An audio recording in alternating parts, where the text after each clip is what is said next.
Buenos días, yo soy la doctora María Arnolda Mejía. Me correspondió el tema de comunicación de malas noticias en la práctica clínica. Quiero agradecer a la Universidad de los Andes, universidad que me formó y donde elaboré durante 23 años. Muy agradecida con la Facultad de Medicina, con el Departamento de Medicina Preventiva y Social, con todas sus unidades académicas de las que formé parte, sobre todo el posgrado en Medicina de Familia.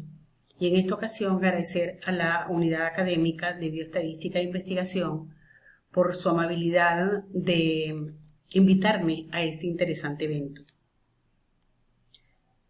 Yo soy especialista en medicina familiar, tengo maestría en orientación sexual, maestría en salud pública, tengo doctorado en ciencias médicas y doctorado en patología existencial e intervención en crisis.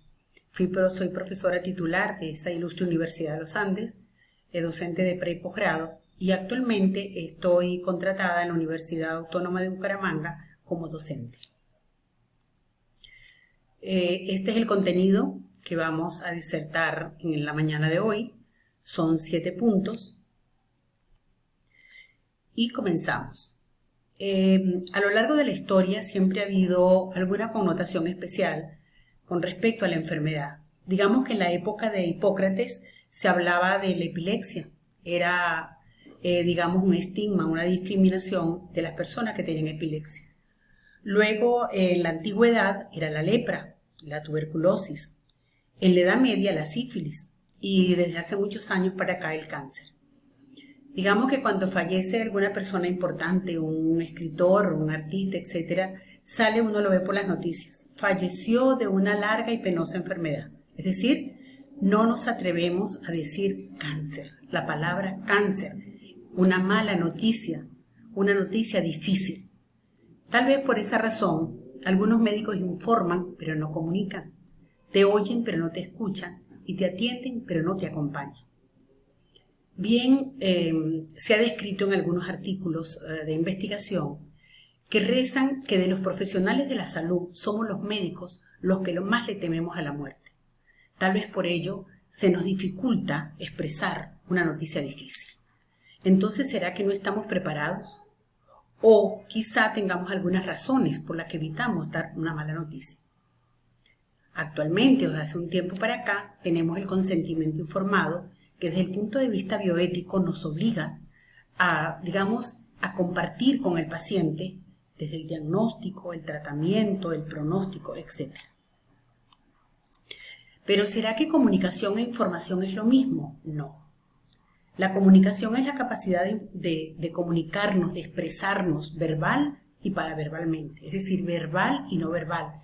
Pero que es muy importante que consideremos la cultura de la persona enferma y de la familia a la que nos estamos comunicando, porque a veces los médicos somos muy técnicos. ¿Y qué es una información? Un conjunto de datos acerca de algún suceso, hecho o fenómeno que organizados en su contexto tienen un significado o determinan un significado. Estos dos elementos, la comunicación y la información, nos llevan al diálogo. ¿Y qué es un diálogo? Pues es entablar, expresar, digamos, una comunicación con una información asertiva hacia el paciente, donde el paciente se dé cuenta de cómo está su proceso de salud o enfermedad, pero donde también el médico tiene que tomar en cuenta que en ese trayecto de la atención debe tomar en cuenta la empatía, la tolerancia, ser asertivo, ser comprensivo, ser empático. Y ser empático tiene 3 elementos fundamentales. Es ser compasivo, es ponerte en el zapato del otro, además de tomar las perspectivas. Entonces, ¿qué es una mala noticia? O una noticia difícil. Es una información adversa que altera o cambia la perspectiva de una persona enferma o de su familia de manera drástica que afecta su calidad de vida. Y esta noticia difícil o mala noticia va a tener 2 componentes. Un objetivo que tiene que ver con la severidad de la noticia y un componente subjetivo que va a depender del contexto donde nosotros como médicos expresemos esa noticia difícil. ¿Y cuál es ese contexto? Pues la edad del paciente, su personalidad, su experiencia previa, sus creencias, sus valores, sus obligaciones personales y sobre todo el apoyo que tenga esa persona. Entonces, informar o no a un paciente o a la familia tiene una connotación social. El planteamiento es cultural, porque no todas las sociedades responden de la misma manera ante una noticia difícil. Entonces, según los autores, según muchos investigadores dicen que en vista de que los médicos consideramos que la muerte es un fracaso terapéutico, siempre va a resultar difícil anunciar una mala noticia. Y esta mala noticia, nosotros por lo general la administramos a microgotas, a dosis subóptimas. Y la forma como nosotros discutamos o informamos, eso va a traer consecuencias que puede afectar la comprensión de la enfermedad por parte del paciente o de la familia, que puede afectar el pronóstico, que puede afectar la relación médico-paciente-equipo de salud y que puede tener un predominio en la desesperanza y a su vez un pobre ajuste a la adaptación psicológica del paciente y de su familia. A través del tiempo, nosotros como médicos hemos manejado 4 modelos terapéuticos en la relación médico-paciente. Uno es el paternalista, el que más ha prevalecido, al igual que el mecanicista, donde muchas veces tenemos que seguir la normativa institucional. En los últimos tiempos tenemos que tomar en cuenta, o hemos tenido que tomar en cuenta, el modelo compartido, y dejamos de lado el autoritario, el paternalista y el mecanicista. En ese modelo compartido podemos empoderar a la persona y a la familia en un momento dado para la buena toma de decisiones. Toma de decisiones en qué momento, ante el diagnóstico de una enfermedad, ante la información sobre el progreso irreversible o la recidiva de una patología, ante el pronóstico de una enfermedad o ante el deceso o muerte de una persona. ¿Y esto qué importancia tiene? Ese receptor, esa persona enferma o ese familiar, siempre va a recordar el lugar, el momento y la forma como le fue comunicada una noticia difícil. Y esa situación va a influir en su relación médico-paciente-equipo de salud a posteriori. Entonces, ¿qué razones incomodan? ¿Qué razones nos incomodan para dar una noticia difícil? Pues son varias. Podemos tener incertidumbre acerca de las expectativas que tiene la persona enferma. Podemos tener temor a destruir el optimismo de esa persona. Podemos tener miedo a recibir sus emociones, a afrontar esas emociones, pero ojo, afrontar las emociones del paciente, las emociones de la familia y también las nuestras, porque somos seres humanos. Pero también podemos tener temor a que el paciente o su familia piense que fuimos ineficientes a la hora de resolver la patología del paciente. En sí, podemos no estar preparados y necesitar habilidades y técnicas que no se aprenden. Digamos que sí se aprenden, pero se aprenden con la práctica, así como aprendemos a escribir bien. Si lo practicamos y los practicamos, cada vez va a ser más fácil entablar una conversación sobre una noticia difícil con una persona enferma. Y por eso es que la mayoría de los investigadores llaman a que esta sea un tema, una temática a implementar desde los primeros años de la carrera de medicina, para que ese estudiante se vaya sensibilizando no solamente del aspecto técnico de la medicina, sino que haga un equilibrio entre lo biológico, lo psicológico y lo social. Y esta parte de psicología se ha demostrado que tiene un gran peso en la resolución o en el entendimiento de esa persona enferma ante su enfermedad y ante su pronóstico. Cuando nosotros decidimos que tenemos que dar una mala noticia, nos hacemos muchas preguntas. ¿Le decimos o no le decimos? ¿Pero cuánto le digo? ¿Cómo la doy? ¿En qué momento? ¿Cuál sería el momento más apropiado? ¿Y a quién se lo comunico? ¿Será que una vez que yo diga la verdad hago más daño que beneficio? ¿Cómo estoy seguro de un balance entre la verdad y la esperanza. ¿Y esa persona enferma estará esperando que yo sea honesto y le diga la verdad? ¿O cuánto de esa verdad? Pero también tengo un interrogante. ¿Puedo yo, como profesional de la medicina, junto con el equipo de salud, afrontar el impacto de una noticia difícil? Bueno, así que lo ideal es que sea honesto, que diga la verdad. Para comunicarme las noticias hay dos protocolos que son más usados, el ABC y el modelo de Buchmann, que tiene 6 pasos. El primer paso tiene que ver con configurar la entrevista. ¿A qué se refiere? A que tenemos que buscar un espacio, un momento adecuado para compartir con esa persona qué es lo que está pasando, por qué la evolución de su enfermedad es tan tórpida, por qué a pesar de todo el tratamiento y toda la tecnología que ha aplicado en él, esa persona no siente mejoría. Y luego el segundo paso es que tengo que valorar la percepción de ese paciente.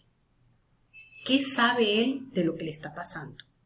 Tomar en cuenta que es un paciente que a lo mejor, o lo más seguro es que sea atendido de manera interprofesional. A lo mejor la enfermera pudo haberle asomado algo del diagnóstico o cualquier otro de los médicos tratantes. Entonces yo como su médico directo no sé cuánto sabe ese paciente. Entonces yo tengo que tratar de percibir cuánto sabe, qué sabe. Y luego me voy al siguiente paso. ¿Será que esta persona tiene necesidad de información? ¿Será que esta persona quiere que yo le aclare qué es lo que está pasando? Entonces llego al punto 4. Este paciente conoció la verdad. ¿Ok? Yo pude informarle realmente de lo que está pasando. Yo pude responder sus incógnitas apropiadamente y con la verdad, pero con prudencia. Luego tengo que tomar en cuenta las reacciones emocionales de este paciente, el duelo. Y esta parte tengo que manejarla con mucha empatía, con mucha tolerancia. Porque las reacciones del duelo, las etapas del duelo, no se cumplen una tras de otra. Las etapas del duelo pueden ser, por lo general se solapan una con otra. Desde la negación, me da ira, me da rabia, me da ¿por qué no le pasó a otro? ¿Por qué me tenía que pasar a mí? Estoy afligido, estoy triste, me deprimo, hasta que puedo llegar a la última etapa, aceptación. Y yo a veces me pregunto, ¿aceptación? Cuando hice mi primer doctorado, que trabajé con pacientes al final de la vida con VIH-Sida, yo estaba segura que ellos no lo aceptaban. Simplemente era una resignación. Así que yo le agregué esa 6ª etapa. Más que aceptación es una resignación, no queda otra. Así que tengo derecho como ser humano a sentirme triste, a sentirme rabioso, a sentirme impotente, pero el acompañamiento en esta fase es sumamente importante. Para pasar a la última etapa, que es la estrategia y resumen, ¿qué es lo que voy a hacer con este paciente? Tengo que darle oportunidad de que él tome decisiones. Llegado un momento él puede definir, yo quiero morir en mi casa con dignidad, con los míos. Y en este momento recuerdo que en una oportunidad, en un evento, un gran médico, un gran profesional, un internista, dio una conferencia que se llamaba Morir con Dignidad. Y él cerró la ponencia diciendo, yo quiero morir en la cama que me dio calor por muchos años, mirando unos ojos piadosos, unos ojos que me miran con amor. Y cuando cuando mostró la fotografía, era su mamá, su progenitora. Y muchas veces nosotros impedimos que esto ocurra. Y a veces, ojo, hacemos encarnizamiento terapéutico, distanasia. Y de paso no dejamos a la familia que se acerque para despedirse de su familiar. Y hay otro aspecto importante en la mala noticia, que es la conspiración en silencio. Y la conspiración en silencio no es más que una barrera en torno a la verdad, un acuerdo implícito o explícito al que llega la familia, el entorno o los profesionales de la salud para esconder o cambiar la verdad diagnóstica del paciente, de la persona enferma. ¿Cuál es la finalidad? Ocultar el diagnóstico, la gravedad o el pronóstico. Pero en este punto, la familia puede hacerlo. ¿Por qué? Porque ella pierde la esperanza, porque teme a que se favorezca la depresión en su familiar, porque teme que se acelere el proceso de la muerte, porque tiene miedo a que ese paciente se vaya antes de tiempo, o sea, que tenga riesgo de suicidio y quiere evitarle mayor sufrimiento. Pero nosotros como profesionales de la salud debemos, resaltar la comunicación. Desde la primera consulta, ser muy claros con el paciente y con la familia. Ser receptivo hacia sus dudas, hacia sus creencias, hacia sus mitos, hacia sus expectativas. Y siempre brindar una información empática sobre el contexto del proceso salud-enfermedad. Y hay quien escribió que hacían falta unos fundamentos éticos para erradicar la conspiración del silencio. Uno, relacionada con la persona, porque la conspiración en silencio es contraria al principio de autonomía en la ética. Revelar el diagnóstico a los familiares, primero que al paciente, estamos violando sus derechos, el derecho de la confidencialidad. Es cierto que algunas veces nos toca darle primero el diagnóstico a los pacientes por la situación en que se encuentre, el estado de salud en que se encuentra el paciente. Pero por lo general podríamos hacerlo con el paciente. Y otro fundamento está relacionado con la familia. La familia tendría que soportar a lo largo del tiempo la gran carga que le va a corresponder vivenciar por el engaño, por la traición que hizo a su familiar. Y eso la puede conllevar a sentimientos de culpa y a que haga, a que tenga mayor dificultad con el proceso del duelo y nos haga un duelo complicado, un duelo patológico. Y relacionado con el médico es que entonces nosotros tenemos alto riesgo de que se pierda la confianza, la relación médico-paciente por parte de la persona enferma y también hasta por parte de la familia. Porque en algún momento la familia para, disculparse a sí misma puede decir, el médico me dijo que no dijera.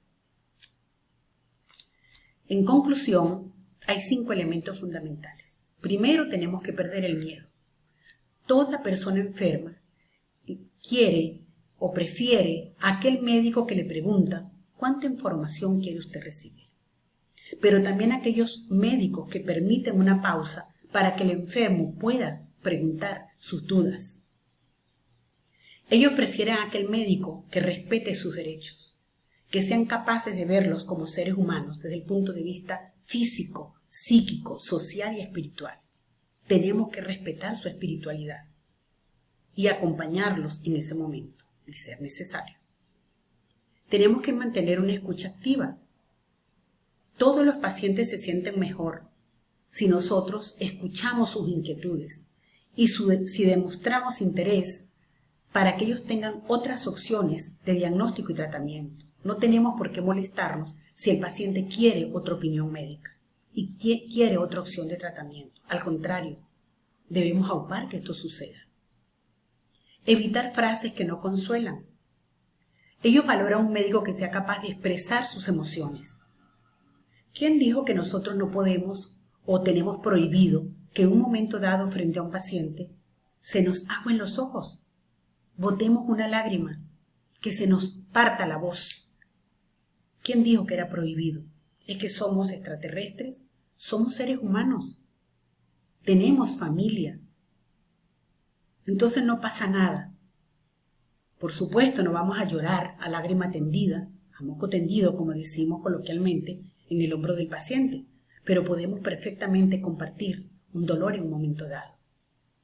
Repito, somos humanos. Y ser creíbles.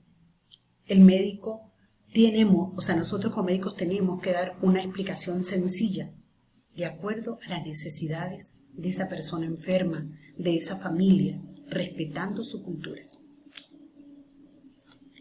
Y para finalizar, esto me gustó de Laín Entralgo. Dice, el moribundo es el enfermo capaz de soportar la verdad, incluso la pide, si nosotros como médicos somos capaces de percibir en su mirada y en sus silencios la necesidad de una verdad. Muchas gracias.